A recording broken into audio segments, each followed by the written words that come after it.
Verlos a todos, Dios me los bendiga. Hoy es un día bonito, con un frío sabroso, llovió, hizo calor, hizo sol, de todo un poquito para que nadie se queje. Padre, hoy te damos gracias en el nombre de Jesús porque tú has sido bueno con nosotros, mi Rey. Toda gloria te pertenece a ti, mi Señor, por ser santo, digno de ser exaltado y de ser adorado. Y hoy te invitamos, precioso Espíritu Santo, a que te manifiestes en medio de nosotros, a que nos acompañes, a que nos visites, a que nos muestres de tu poder y tu gloria una vez más, porque somos seres necesitados y anhelados de ti. Te necesitamos más que nunca, Señor. Rogamos que tu presencia se manifieste, habla hoy a nuestras vidas, dirige nuestros pensamientos y acciones, y que hoy en este estudio podamos aprender al máximo de todo lo que tienes para poder mejorar nuestras vidas, nuestra familia, nuestro hogar, el ministerio y el llamado que nos ha dado. Bajo la autoridad que me has dado, Señor, tu bendición sobre cada uno de estos hombres y mujeres, y agradecido estoy, Señor, por regalarnos hoy este día tan hermoso. En el nombre de Jesús, amén. Bueno, antes de comenzar quería dar una cosita solamente. Ahorita Sandra está resolviendo lo que se me olvidó acordarle. Recuerden que tenemos las convenciones en enero, el cierre de las inscripciones es ahorita el 30 de diciembre, entre más o menos 15 días, un poquitico más. Espero que la mayoría ya estén adelantados en este tema, porque después del 30, si no se han inscrito antes del 30, entregar el 30 se les vuelve casi imposible. Sí me estoy dando a entender, porque después vale $30 y tenemos solamente hasta esta semana. Ya esta semana, ayer, hoy, hemos estado ya confirmando los lugares, ya tenemos respuesta de 3 lugares. Nos falta el último, que es el primordial, el que queremos. Ese todavía no nos han dado la respuesta definitiva. Ya tenemos presupuestos del Sambil, tenemos presupuestos de los pabellones, tenemos confirmado que nos van a prestar el tabloncillo, el estadio, el de Deportivo Táchira, el de fútbol sala, el Deportivo Táchira, ya nos lo confirmaron. Nos falta solamente la confirmación, que es el que queremos como primero, que es el del estadio Balonmano, el de Balonmano, que queda más hacia la universidad, hacia donde está el museo. Ese es grande, tiene más comodidades, y entonces estamos esperando la confirmación de eso. Pero ya tenemos el lugar. Hoy están en Marrakech, el pastor Jorge, la Junta Nacional, están cuadrando detalles para la convención. Hasta la semana pasada, la pastora me pasó información de Alexandra, que íbamos 50 personas aquí en la iglesia, que ya estamos inscritos. Me dijo que un buen grupo ya canceló, o que casi está a punto de terminar de cancelar, y otro grupo de personas pues ahí van luchando para poder llegar a esa meta. Ahorita que me llegue el mensaje, pues yo quiero confirmar aquí cómo están todos ustedes. Pero recuerden que llevamos en esto más de 4 meses. Yo llevo 4 meses diciéndoles a ustedes, por favor, abonen de a 2,000 pesitos, de a 3,000, de lo que puedan, para que esto no se les complique, no se les vuelva, porque en verdad es mucho dinero, y sobre todo los que son familias. Los que son varios familiares, pues, pero no Franklin aquí, que son 3, 4 por aquí, y John también son varios, Raúl son varios también, son las personas que más se les complican. Entonces yo espero, por lo menos de los que tienen familia, que hayan sido los más inteligentes y los primeros que se hayan esforzado en este tema, porque para ustedes son más difíciles. Entonces espero que eso lo hayan adelantado, que no me salgan con un cuento chino o en español dentro de 15 días, ¿no? Igualmente acuérdense que los niños son mayores de 5 años hasta los 11, son solo $5, ellos van a tener su actividad separada. Entonces ellos también hay que inscribirlos, aunque con ellos no hay apuro, porque ellos se no van a tener aumento. Después del 30 de noviembre va a seguir el costo, se va a mantener igual. ¿Oye? Entonces, para que todos estemos claros en ese pequeño detallito, permítanme que voy a... Y esto quiero hablarlo antes de que comencemos el estudio, porque después se me vuelve a olvidar. Llevo todas las semanas, esta semana les voy a jalar las orejas y siempre se me olvidan, y por eso tienen las orejas chiquitas. Hay que estirárselas un poquito para que se les vean más grandes. Mírenle las orejas de al lado. Si las tienes largas es porque yo cada rato las jaloneo. Si no las tiene largas es porque se me ha olvidado. Sí, un problema cuando uno se le olvida jalarle las orejas a la gente.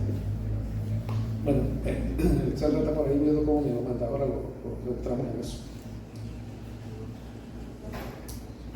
Vamos a entrar en el estudio. Ahorita en un ratico entro en esa parte. Abran sus Biblias, por favor, en el Salmo 62. Salmo 62, por favor. Los que lo tienen en el teléfono, hablan en el teléfono. Los que lo tienen en la Biblia. En la Biblia voy a leerlo en la Nueva Traducción Viviente, la NTV. Los muchachos que están en Colombia, en Ecuador, Dios les bendiga, los que están conectados allí.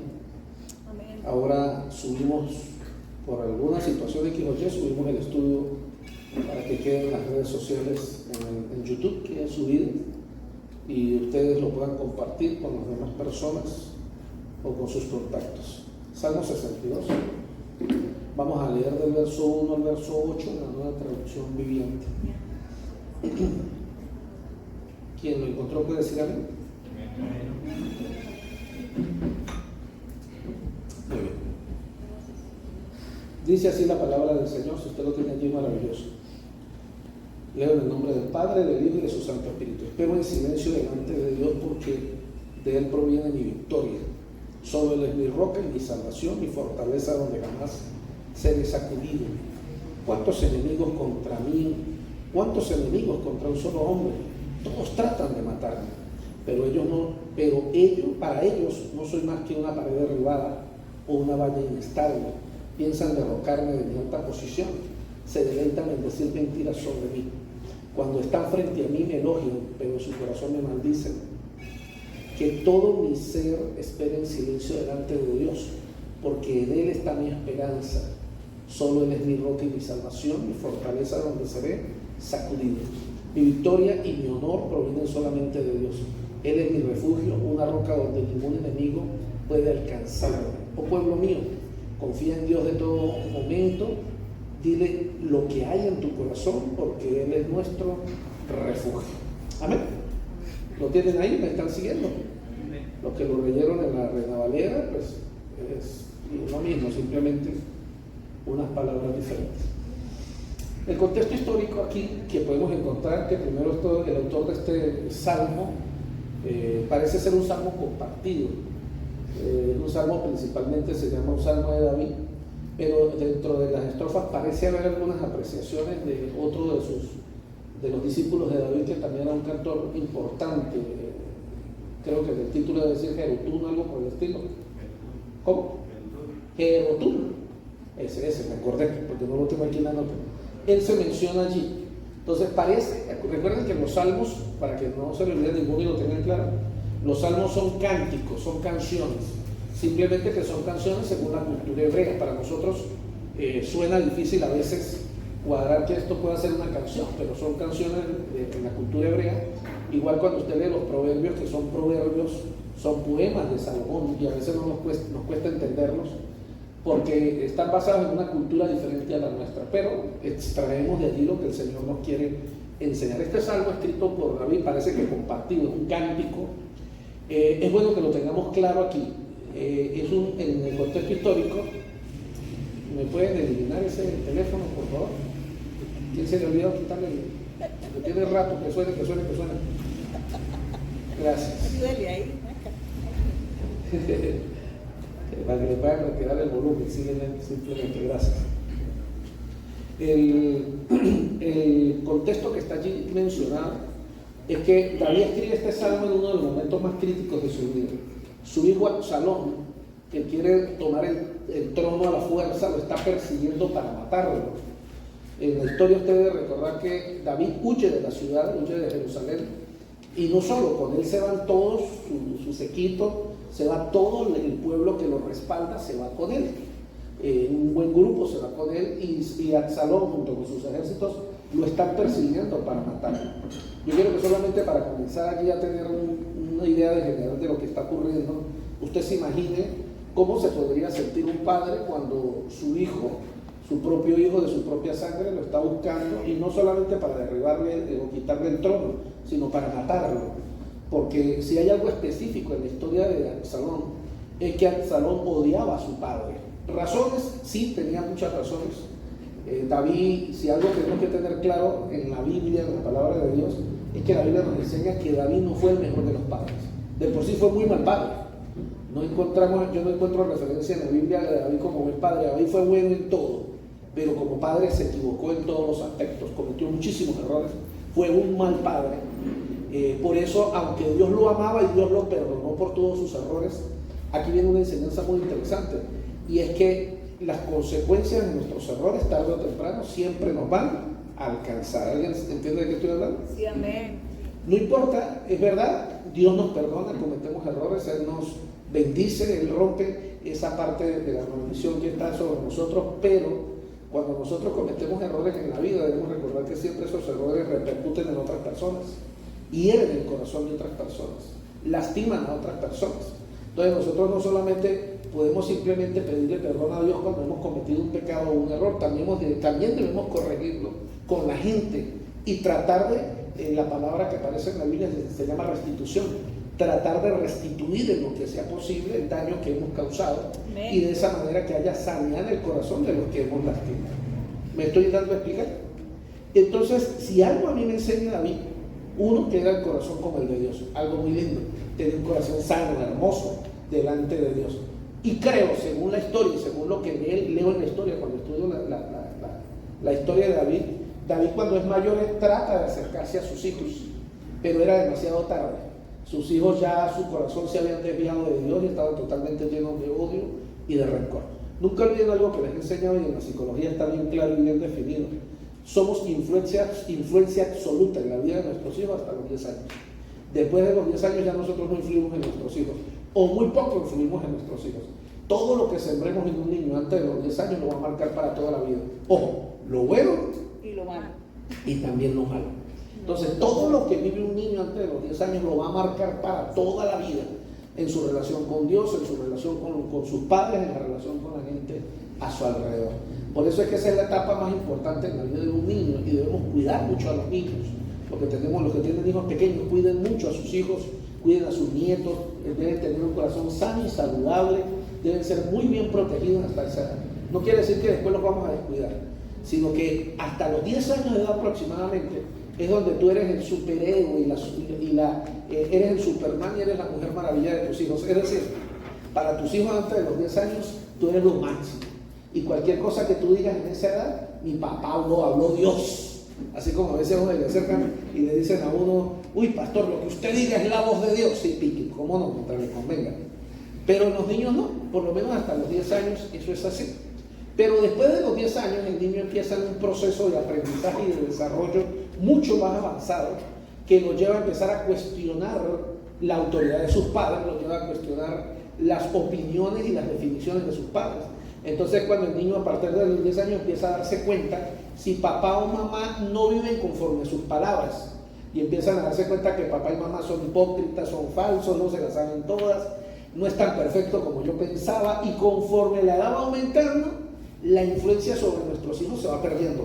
Hasta ya cuando llega a los 20 años, 21 años, ya la influencia sobre nuestros hijos es prácticamente muy, muy baja.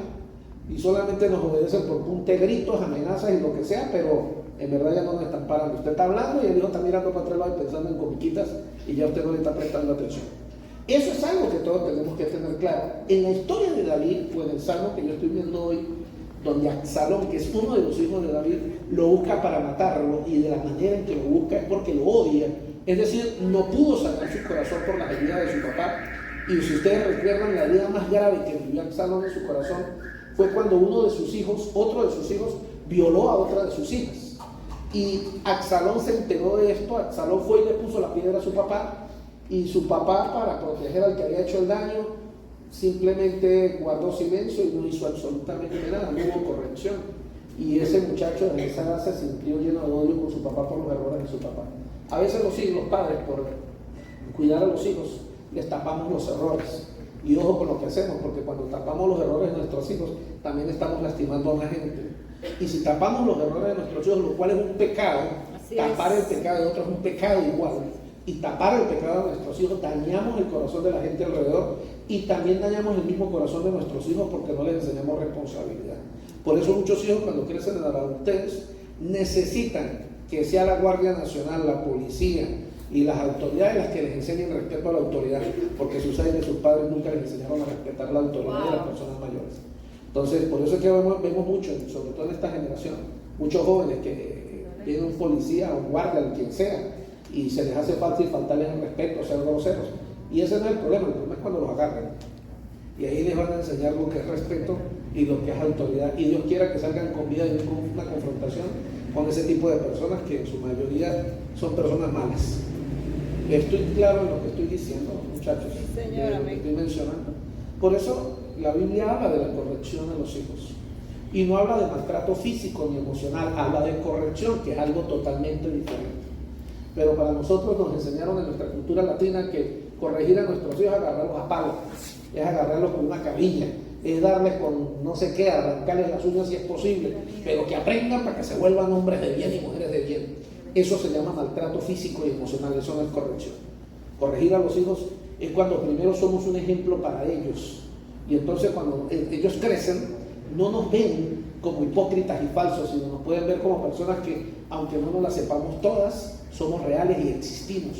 Y tenemos la mejor intención de hacer las cosas bien para Dios. Amén. Amén. Yo hago toda esta mención porque realmente el Salmo 62, para mí es un salmo increíble. La forma en que David está enfrentando esta situación, este momento tan crítico, porque pretender imaginarme a un hijo violando a su padre y buscando de la manera en que lo buscaba para matarlo, para mí sencillamente es algo increíble.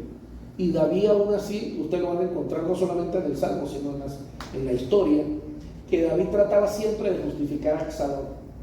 Y él trataba de justificar a Absalón de una manera u otra. Y los generales de él alrededor le decían, pero ya, general, mi señor, ¿cómo usted va a justificar esa actitud de ese muchacho? Y David siempre trataba de justificarlo. De por sí ustedes recordarán que al final Absalón, cuando muere, él se queda enganchado en un arco de un árbol, se queda enganchado mientras van el caballo huyendo después de perder la batalla. Él se queda guindado de un árbol, pero no se muere, sino que llega uno de los generales que lo ve allí guindado, y sabiendo que David no lo iba a matar, él no quiso correr riesgos. Él sí atravesó el corazón de Absalón y lo mató. Y esto, ¿por qué? Porque sabía que David no iba a hacerlo. David no tenía el carácter. ¿Por qué razón?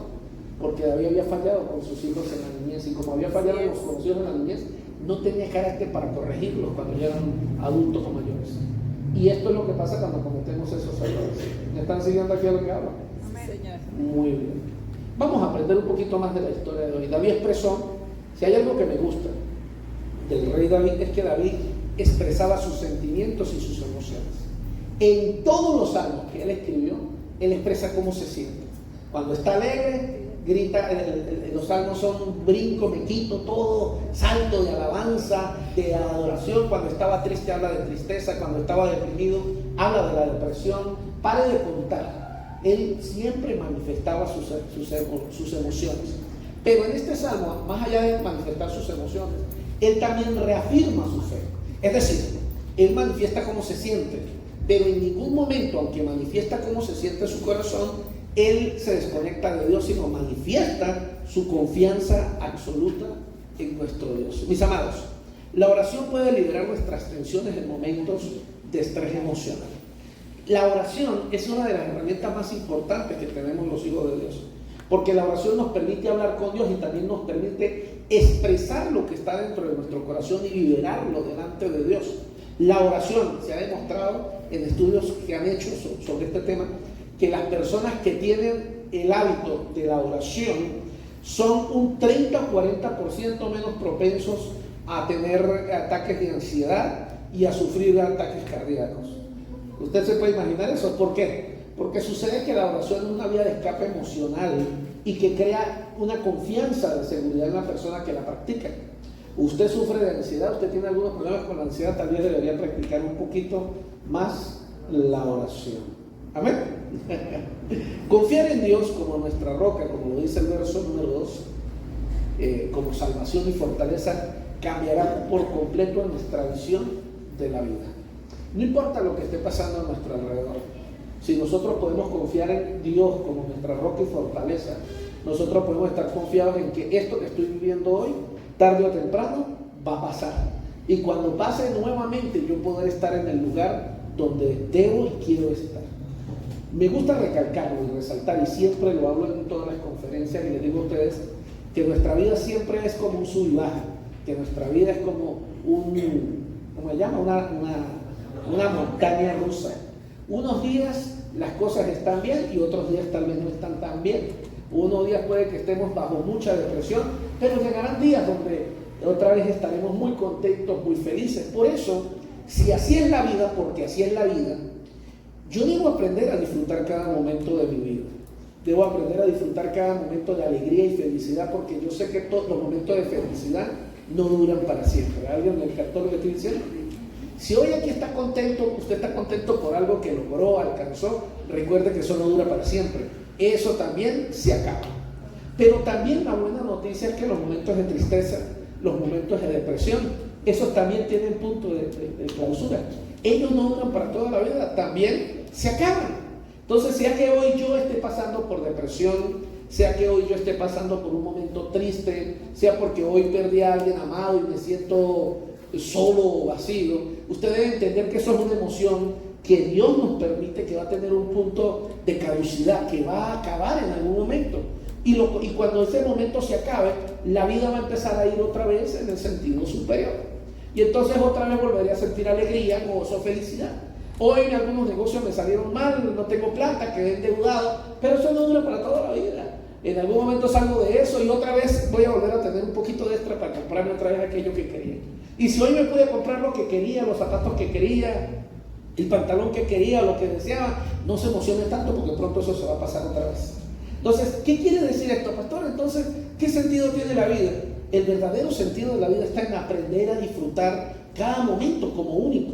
Porque no solamente son los momentos de alegría lo que nos hace madurar de por sí. Lo que más nos hace madurar son los momentos de tristeza y de depresión, porque esos son los que realmente más nos acercan a Dios. ¿Alguien puede decir amén?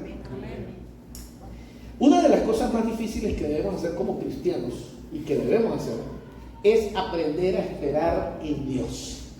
Mire, eso como que es una palabra que no nos gusta a ninguno.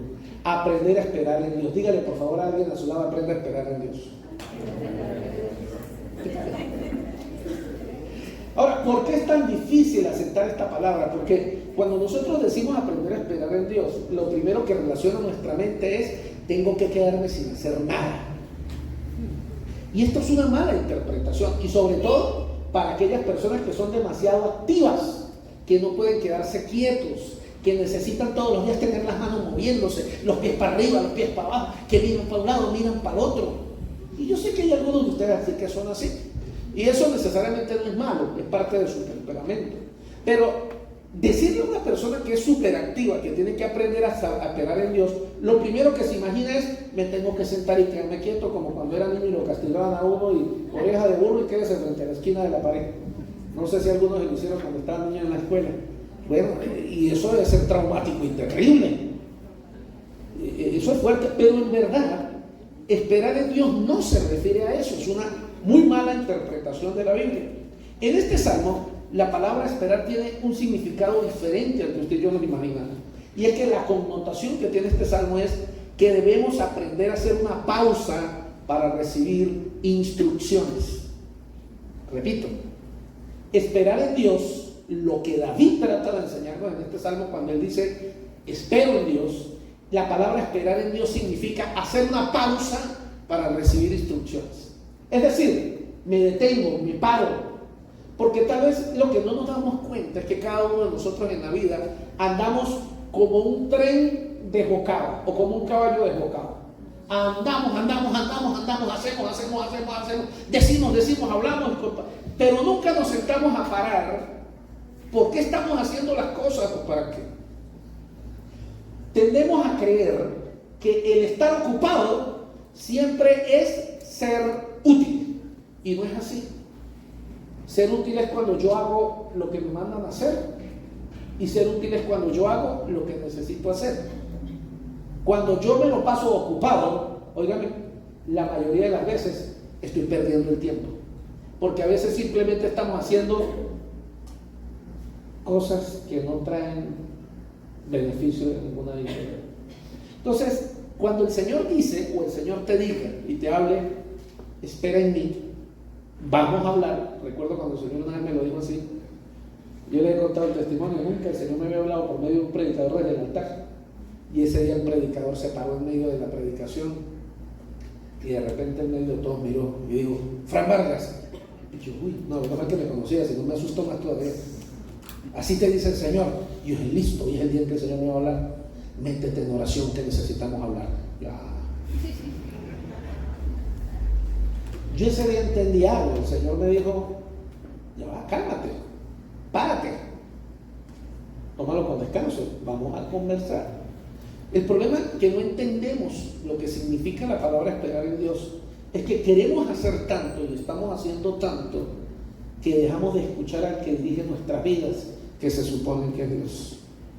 Entonces nosotros debemos aprender a poner una pausa, así como en los videojuegos. A mí me encanta que lo bueno de los videojuegos es que es diferente a la vida, ¿no? Uno en los videojuegos cuando está medio perdiendo uno le pone una pausa y va para el baño y toma agua y luego vuelve otra vez. Y esa parte es buenísima. Y en la vida, pues yo en la vida quisiera poner una pausa. En estos días le decía a uno de los hermanos que está aquí en la iglesia, y yo le decía en estos días, bueno, ¿por qué usted no se toma un descanso antes de que lo manden a descansar? Y es que deberíamos aprender, óigame, nosotros deberíamos aprender a tomar un reposo antes de que un médico nos mande de reposo. Pero no nos gusta. A nosotros nos gusta estar ocupados, y cuando ya estamos que nos morimos, es que vamos al médico. Y el médico nos manda a estar de reposo, y aún así no le paramos al reposo. Y luego cuando pasamos de los 40 a los 50, que es la etapa de facturación, empezamos a quejarnos por qué me duele aquí, por qué me duele allá, un poquito adelante y un poquito atrás. Porque simplemente en nuestra juventud llevamos una vida desordenada y sin pausas.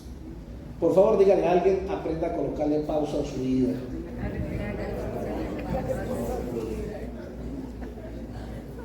Sí, debemos aprender a tener pausas en la vida.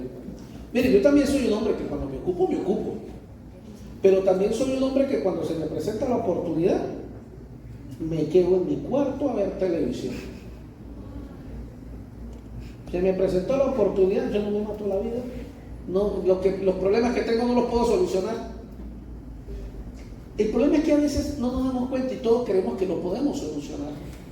Y a veces tenemos que aprender a tener pausa, a descansar, a relajarnos y a buscar en Dios que Él nos reorganice lo que se nos ha perdido. Y cuando digo que saco tiempo para descansar, no quiere decir que todo el tiempo lo paso en eso. Debemos buscar tiempo para estar tranquilos en la presencia de Dios, para ir a hablar con Dios. Si yo le pregunto a usted, no le voy a preguntar cuánto fue la última vez que habló con Dios, pero si yo le preguntara a usted más bien cuándo fue la última vez que se refugió en Dios y que se sentó a conversar con Él, óigame la pregunta, a conversar con Él, no a contarle sus quejas, sino a conversar con Él. Yo estoy seguro que muchos de ustedes me dirían, pastor, no recuerdo cuándo fue la última vez que me puse a conversar con Dios. Pero pastor, es que con Dios no se conversa. Claro que sí se conversa.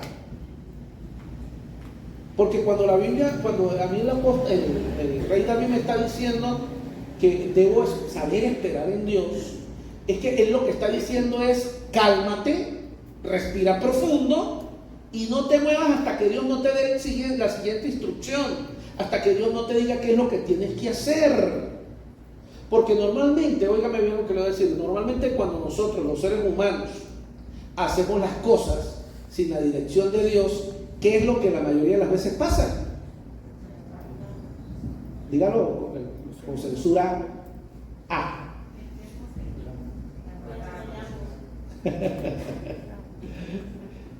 Normalmente cuando lo hacemos la embarramos. Cuando hacemos eso, estamos jóvenes y desesperados y nos casamos. Y después, ¡ay, qué embarrada! Y ya estamos casados, embarrados y nos divorciamos. Y después que nos divorciamos, ¡ay, qué segunda embarrada! Hacemos negocios porque necesitamos plata, desesperados, le pedimos plata que no tenemos que pedirle, nos endeudamos porque sucede que no tenemos capacidad de pago, pero tenemos fe en que nos vamos a conseguir una bolsita con plata para pagar la deuda. Y luego, ¡qué embarrada! Los intereses me están tragando. Malas decisiones. ¿Por qué? Porque estamos desesperados. Entonces, ¿qué debo hacer yo? Lo que el rey David está diciendo es, por favor, toma una pausa. Cuando nosotros tomamos pausa, es como en el videojuego. Eso está en el videojuego.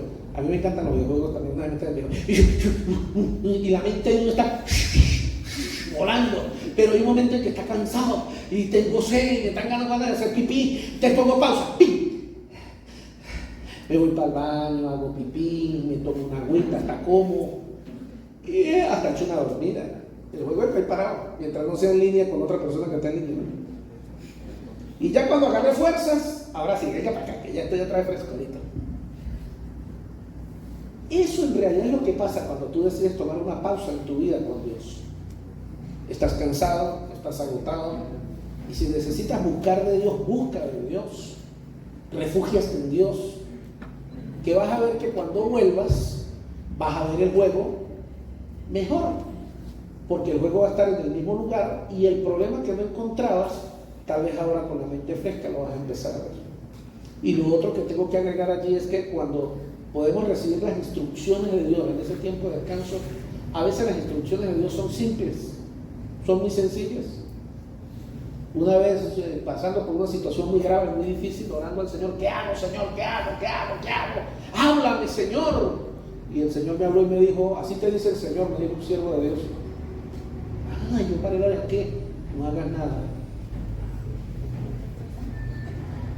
Yo no sé qué tipo de respuesta es esa. Para alguien que está desesperado como usted, decirle a Dios, Señor, ¿qué hago? Y el Señor le diga, no haga nada. Así me respondió el Señor a mí. Yo ansioso, y el predicador que estaba ahí, eso fue la segunda vez que Dios me habló de esa manera, eso fue en esta iglesia, al poco tiempo de haber llegado.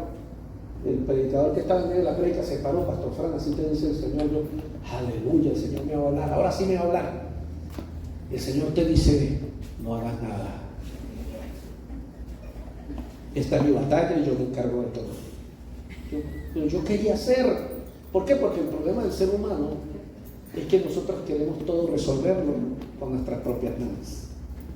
Y aunque creemos en los milagros, le damos más valor a lo que podemos solucionar con nuestras propias manos. ¿Sabe eso qué se llama?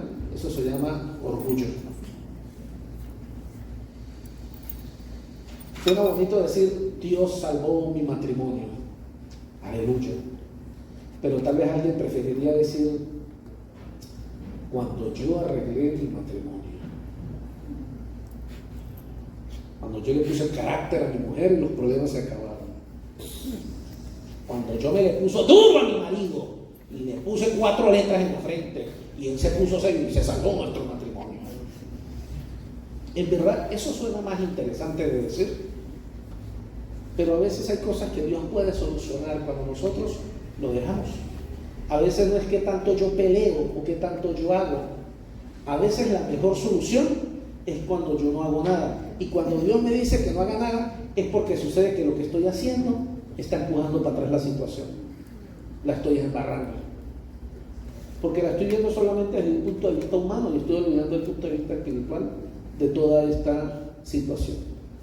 La Biblia, leyendo ahí el Salmo 62, nos habla de que en vez de optar por la pasividad, por no hacer nada en específico, debemos elegir cesar en nuestras acciones y aprender a escuchar a Dios que nos hable.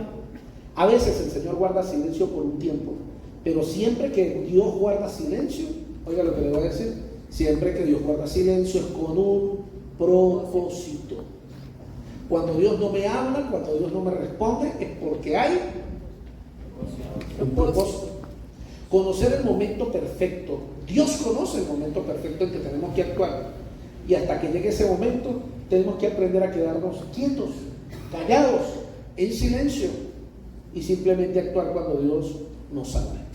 Se necesita, escúchame bien, más fortaleza para estar quietos en medio de una tormenta que para buscar la solución a un problema.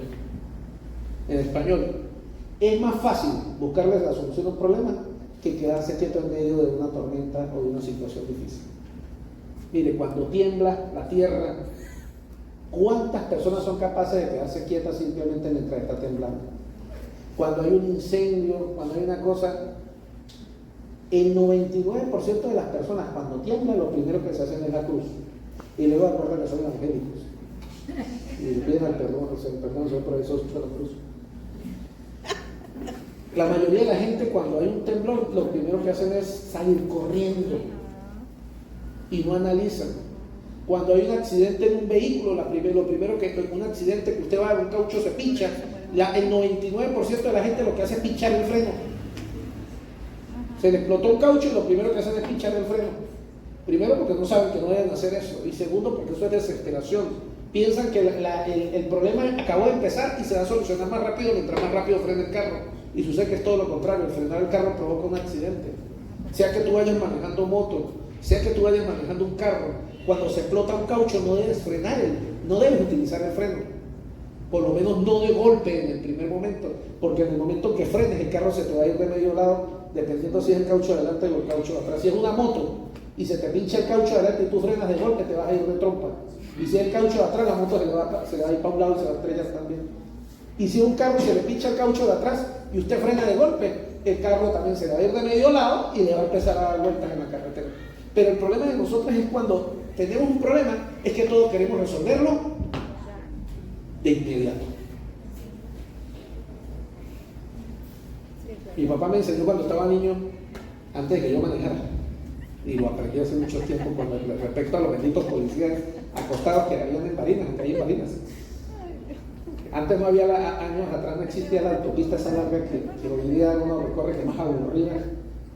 Antes era pasar por los pueblos y uno se emocionaba en el carro y policía acostado y pa. Eso por todos lados los carros brincando. Y me acuerdo que mi papá me dijo siempre, cuando usted ya ve al policía que está encima, no le pare, deje que el carro pase por encima de esa broma. Yo dije, ¿pero por qué, papá? Porque si usted frena de golpe, vas a provocar un accidente. Detrás de ti viene otro que no está viendo el policía lo viste tú. Y cuando tú frenas, el de atrás te va a dar el golpe. Y segundo, si tú frenas encima del policía, el carro posiblemente te va a brincar, se va a mover para un lado. De hecho, interesante, el que sabe, sabe. Y el que no sabe, pues no sabe. Pero todos por instinto pensamos que para detener un carro, lo primero que hay que hacer es meter el freno. Por eso es que yo le digo a mi esposa todos los días cuando ando en la calle, qué cantidad de brutalidad de gente anda en la calle que no sabe manejar. La gente jura que manejar es prender un carro y echarlo para adelante. No saben ni para qué son los espejos, no saben ni para qué son las benditas luces de cruzo. Mire, la mayoría de gente piensa que el espejo que va en la mitad es para maquillarse. Yo no sé de dónde sacó esa estupidez de una persona que eso es para arreglarse los lentes. ¿No se han dado cuenta que se les viste espejo para mirar para atrás? No saben para qué son los espejos de los lados. Yo a veces paso por el lado de los carros y la gente tiene los espejos metidos. ¿Y para qué pensará que los espejos los mantiene metidos? Porque le estorban, no lo ha quitado por lo menos. Yo veo a los muchachos montados en las motos y les quitan los espejos porque les estorba, se ven más bonitas sin espejos. Yo digo, pero ¿qué mentalidad tendrá esa persona de que no usa los espejos? Así es mucho en la vida de nosotros. Somos ignorantes y muchas de las cosas que nos están pasando en la vida nos están pasando precisamente por eso. Filipenses 4:6. Allí el apóstol Pablo escribe una palabra muy interesante. Y allí el apóstol Pablo dice, por nada estéis afanosos. Así es. A ver, haga algo por mí, póngale la mano en el hombro al que tiene al lado y pregúntele usted por qué anda afanado. ¿Por qué anda afanado? ¿Por qué anda afanado? Ay, Dios. Es la iglesia. Anita.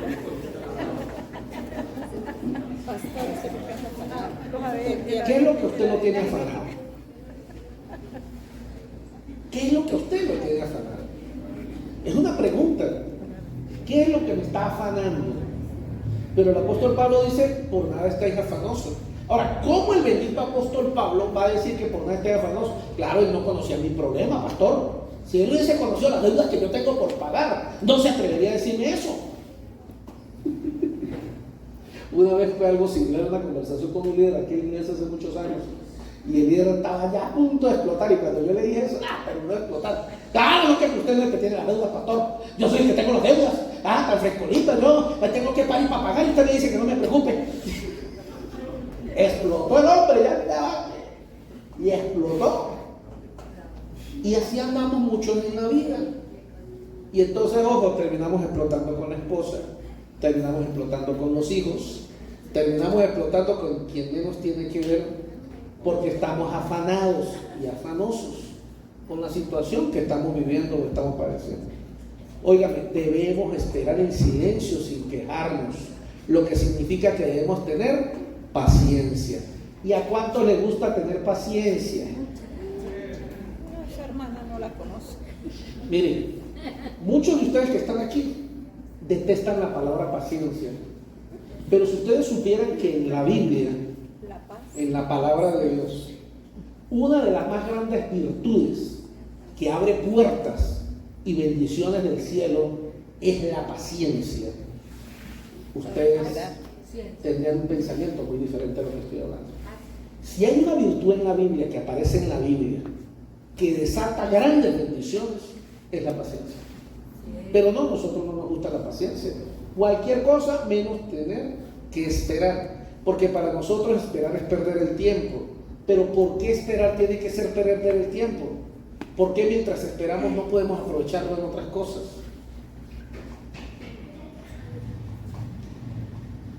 Ahora, tener paciencia, ¿qué significa? Tener paciencia significa aprender a confiar en Dios. Y quiere decir que cuando yo no tengo paciencia, entonces yo no confío en Dios. Exacto. Primeramente Dios y María Santísima. Pero entonces vamos a la práctica y no podemos tener paciencia. Explotamos, gritamos, insultamos, hasta maldecimos, porque se nos sale el hall que está adentro. Un estudiante me preguntaba esta mañana, tuve hoy mi primera clase virtual, aprendí a usar Zoom y estuve atendiendo una clase por Zoom y me decía un estudiante sobre eso, me preguntaba sobre estar afanoso, sobre eso, sobre la palabra exacta que está diciendo, ¿cuál era? No, pero antes de eso dije una palabra, no fue la palabra exacta que iba a decir. Impaciente, afanoso. Sí, pero se me escapó. Ahorita me acordaré, ustedes saben que yo me acuerdo. Aprender a confiar en Dios es la clave de todo. Aprender a confiar en Dios es aprender a confiar en la sabiduría de Dios. Dios no hace las cosas como nosotros las hacemos, Dios las hace diferentes. Amén. Y aprender a confiar en el amor, el poder y que el tiempo está en las manos de Dios. ¿Cuántos de ustedes creen que el tiempo está en las manos de Dios? Amén. Amén. ¿Y cuántos de ustedes están ansiosos? Miren, a veces la ansiedad no se manifiesta como muchos manifiestan, ¿no? Algunos dicen que los que nos limpiamos las uñas con los dientes, eso es ansiedad. Pero hay gente que no se limpia las uñas con los dientes y son ansiosos. Y la gente ansiosa es gente que son propensas a generar discusiones y problemas. Eso es ansiedad. Bruxismos. Porque como no tienen una respuesta rápida, impulsan a los demás y los andan arreando y empujando y desesperando. Eso también se llama ansiedad. Y la ansiedad tiene una manifestación muy importante. La gente que es ansiosa le cuesta conciliar el sueño, le cuesta dormir en paz y tranquilos, le cuesta tener un sueño profundo por bastantes horas, se despiertan fácilmente. Sería bueno que usted se preguntase, ¿qué puede tener un sueño profundo y restaurador? Dice por ahí que el tiempo de descanso del ser humano, o de la mente, sobre todo de la mente, no debería ser menos de 4 horas. Hay gente como 4 horas es suficiente, pero el promedio de las personas debería ser 8 horas. Claro, algunos duermen como si les gustara, Como si estuvieran invernando. algunos duermen como si les gustara, no les importa 12 horas, facilito pasan 12 hasta 18, y eso no tienen problema, son felices y gozosos. Ese también es otro extremo de esa parte. Pero si hay algo que tenemos que tener claro es que aprender a descansar en Dios es clave para eso. Y que nuestra mente y nuestro cuerpo aprenda a descansar es muy importante. Mira, a mí me pasaba algo muy curioso. Hace muchos años antes del ministerio que trabajaba para una empresa. Mi esposa de por sí lo dice, que yo hablo dormido. No es todo el tiempo. Pero lo bueno de hablar dormido es que mi esposa sabe que no le oculto nada. Imagínense ocultar algo. Yo digo a mi esposa, ve, pero un hombre santo, puro, limpio, Inmaculado. Ella está despierta viendo televisión con el celular y yo estoy durmiendo y hablando dormido. Entonces ella tiene, y me pregunta, me imagino que me pregunta y me entrevista mientras estoy dormido. ¿Cómo uno no se acuerda de eso? Entonces yo le digo a veces cuando me pone a pelear conmigo, ¿pero por qué me peleas si usted sabe que yo no le oculto nada? Eso Pero, es un chiste. ¿sabe que cómo? Eso es un chiste, papi. No, no es un chiste, ¿es en serio? ¿Es en serio? ¿Usted lo ha dicho? Sí. Que yo hablo dormido. No todo el tiempo, pero sí lo hace. Ahora, pero a mí en el pasado me ocurría más seguido. Y era sencillo. En esa empresa yo estaba aprendiendo y como estaba aprendiendo yo me sentía muy ansioso por no equivocarme y cometer errores. Y yo a veces me acostaba pensando en el problema que había en una máquina X, en una máquina Y, a nivel de electrónica industrial, que era lo que yo trabajaba. Y de acuerdo que en la mañana a veces cuando yo abría los ojos yo le decía a mi esposa, listo, ya sé qué es lo que voy a hacer ahora cuando llegue a la empresa. Sí. Mientras dormía pasaba, yo creo que lograba pasar las 4, 6, 8 horas de sueño en mi mente solucionando el problema. ¿Sabe qué es eso? Eso es ansiedad. Sí. Eso es ansiedad. Y el cuerpo, así como el cuerpo necesita descanso, la mente también necesita descanso. Y si tú no puedes obligar a tu mente a descansar, es porque eres una persona ansiosa. Yo sufría de ansiedad. A tal punto que yo tenía un sueño demasiado liviano. Cuando yo les he contado el testimonio de la vez que se nos metieron al apartamento, estaba viviendo en San Felipe, y que yo lloraba, yo le decía al Señor, gracias porque yo no me desperté. Es porque para esos momentos en mi vida yo tenía un sueño liviano. Yo estaba durmiendo y cualquier tontería me despertaba. Hoy día, hermano, usted me pregunta si me despierto, yo no me entero de nada. ¿Crees que yo me fui con Cristo? Yo a veces me despierto en la mañana y qué horas eran. Yo ahora cuando me caigo dormido, hermano, yo me desconecto del planeta Tierra. Y mi perro podrá ladrar lo que ladre, lo que sea. Yo duermo tranquilo y mi esposa, y no escucho el perro ladrando. Y no escucho el palo de agua anoche. El palo de agua, ¿cuál perro? Ah, sí, tenemos perro, después me acuerdo de ti. Sí es. Yo le quiero hacer mención a esto por mi experiencia propia, de que todos podemos vivir ansiedad. Así es. Pero la ansiedad significa una sola cosa, y es que yo no estoy descansando en Dios. Y yo no estoy aprendiendo a descansar en Dios. Y yo debería preguntarle a usted, o usted debería preguntarse en este momento a sí mismo, ¿usted sufre de ansiedad? ¿A usted le cuesta tomar descanso en su mente y en su corazón? Eso se llama que usted no confía en Dios. Y si usted no confía en Dios, entonces el resto de su vida cristiana, ¿en qué se puede fundamentar? Pastor, pero es que usted no sabe los problemas que yo estoy viviendo. Claro que yo no lo sé, pero Dios sí lo sabe. Él los conoce todos. La pregunta sería es, ¿tú crees que vivir en ansiedad te ayuda a solucionar el problema? Entonces algunos de ustedes también van a decir, sí, pastor, usted dijo que estoy dormido solucionaba problemas.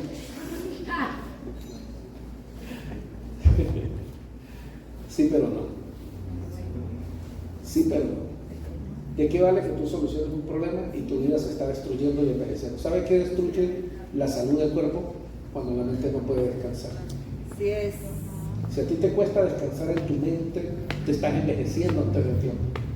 Por eso, oiga lo que le voy a decir, por eso hay mucha gente, y no es mi caso, gracias a Dios, que demuestran mucha más edad de la que tienen. Aquí hay algunos de ustedes que no tienen ni 30 y parecen que fueran cuarentones. Y aquí hay algunos de ustedes que van cerca de los 40 y parecen que fueran más viejos que yo. Y yo lo que tengo son 48 años de edad. Un muchacho. Sin arrugas. Soy cachetoncito, mire, sin arrugas. Ni papada tengo. Me responde la barba. Entre echando broma, pero en serio, eso es una realidad, mis amados. Nosotros tenemos que aprender a confiar en Dios. El rey David, cuando dice, y habla de esta porción de la Biblia, y está hablando de que él está diciendo allí que hay que aprender a descansar en Dios. No se le vaya a olvidar esto, aprender a colocarle una pausa en nuestra vida. Ay, mira, anoté la cita bíblica y no dije qué cita bíblica es. Ah, no, sí. El mismo texto del 62, pero el verso 8. Alguien que me lea el verso 8, porque quiero que finalizar con el verso 8. Es algo bien interesante.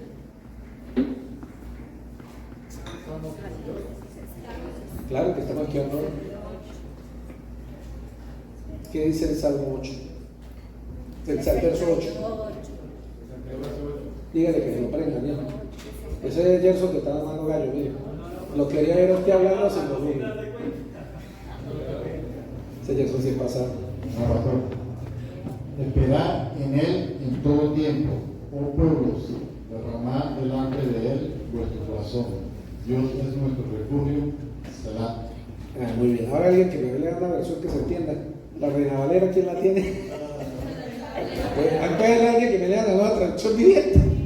Hay versiones que son más complicadas que otras. ¿Por qué me gusta que ustedes tengan las tres versiones? Oh pueblo mío, confía en Dios en todo momento. Dile lo que hay en tu corazón, porque Él es nuestro refugio. Esa sí la entendí. ¿Sí la entendieron? Y aquí la tengo. Oh pueblo mío, confía en Dios en todo momento. Dile lo que hay en tu corazón, porque Él es nuestro refugio. El rey David en el verso 8, después de que le presentó a Dios todos sus problemas, él le da un consejo a la gente a su alrededor, y es: confíen en Dios en todo momento. Es decir, yo debo aprender a confiar en Dios cuando las cosas van bien, y debo aprender a confiar en Dios cuando las cosas no van tan bien. Y dice: dile lo que hay en tu corazón. Escúcheme con esta pregunta que quiero ser bastante clara. Párenme todos aquí.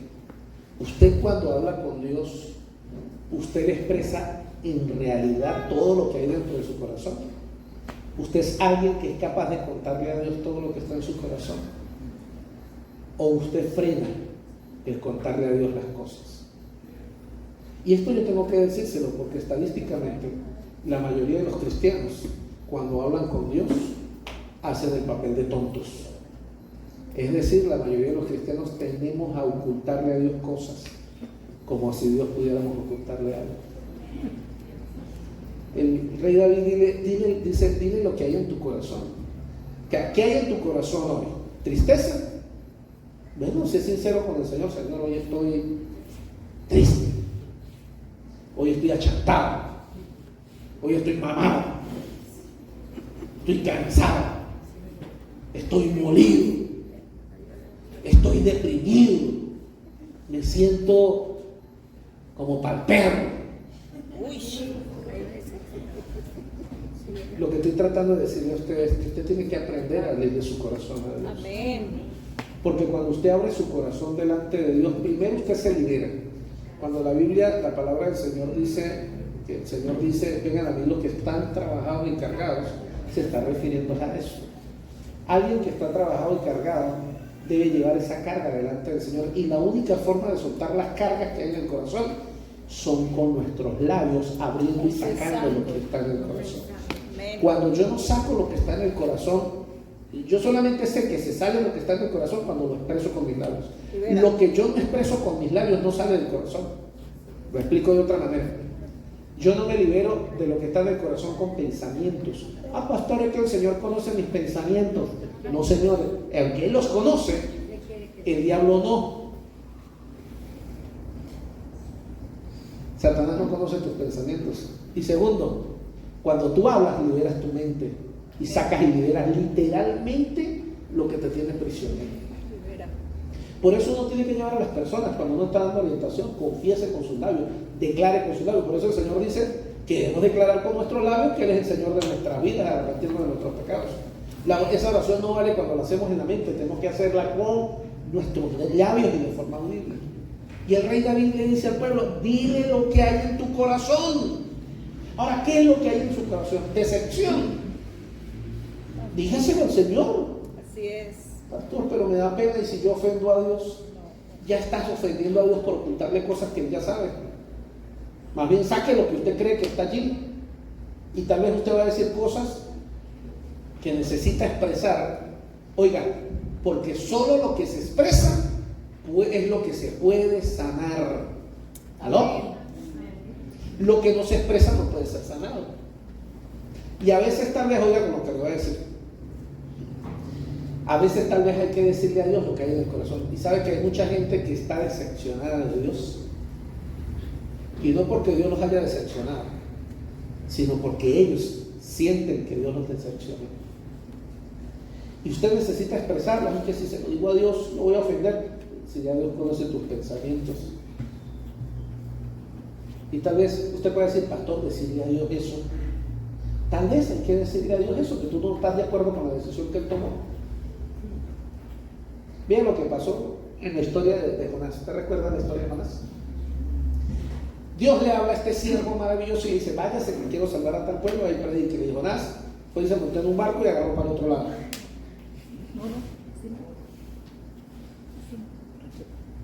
Y algunos de ustedes tal vez nunca han entendido, pero yo he predicado sobre este tema, que era lo que pasaba. Lo que la historia no nos cuenta, pero en la historia, la Biblia no nos cuenta, pero está marcado en la historia, es que la gente de Nínive, los ninivitas, ellos eran en su tiempo pueblos conquistadores y pueblos muy sangrientos, tipo vikingos, para que me comprendan, que perseguían, llegaban a otras ciudades, mataban a la gente y les robaban sus riquezas y violaban a las mujeres y las secuestraban. Y ellos, los ninivitas, en tiempo pasado habían hecho eso con el pueblo de Dios. Y la familia de Jonás había muerto en un ataque de esos. En pocas palabras, le voy a traducir al español. Jonás odiaba a ese pueblo. Y como Jonás odiaba a ese pueblo, él quería verlo destruido. Ahora, ¿ese pueblo iba a ser destruido? Claro que sí. De por sí en la historia vamos a encontrar que más adelante en la historia, después de que Dios lo salva, igualito Dios lo destruye igual. O sea que Dios lo salvó fue con un propósito. El propósito ni siquiera era el pueblo, el propósito era sanar el corazón de Jonás. Porque para Dios, Jonás era más valioso que un pueblo entero. Pero la única forma de sanar el corazón de Jonás era sacando a la luz el odio que había guardado en el corazón de Jonás. Y hasta que Jonás no pudo y no lo sacó y le expresó a Dios. Es que usted encuentra que cuando Jonás se baja de burro, voy a decir yo, se sale del pez y él llega a la ciudad y les predica a la gente. La Biblia dice que Jonás se fue al monte allá, un monte alto, a esperar que cayera el fuego del cielo sobre esa nación. Y Jonás todo lo deja para, ya van a quemar esos desgraciados del diablo. Cuando les caiga el fuego del cielo voy a hacer fiesta. Y el fuego no caía, el fuego no caía, el fuego no caía, el fuego no caía. Eso parecía la historia esa de televisión. Entonces Jonás al final, ¿qué pasó? Y la historia dice que Jonás no se aguantó la curiosidad y el chisme y volvió a bajar de la montaña y se fue para Nínive. A su sorpresa, llegó a Nínive y la gente estaba en ayuno y en oración. Los benditos desgraciados hijos del diablo vienen y se arrepienten cuando... Y Jonás pasa, ¿qué pasó? No, cuando usted nos trajo el mensaje, decidimos meternos en ayuno y oración y pedirle a Dios que nos perdone. Y sabemos que Dios nos ha perdonado. Y Jonás, ¡ah!, en vez de ponerse contento, se llenó de rabia. ¿Por qué? Oiga esto que le voy a decir. Era un hijo de Dios, era un siervo de Dios, pero había odio en su corazón.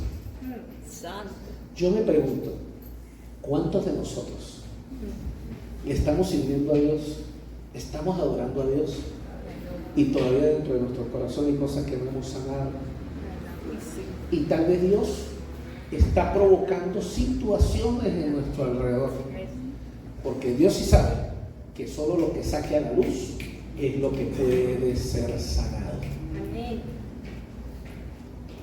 No hace mucho, creo que este mismo año ministrábamos en una iglesia un tema parecido a este. Ya no me acuerdo qué tema estábamos ministrando con mi esposa,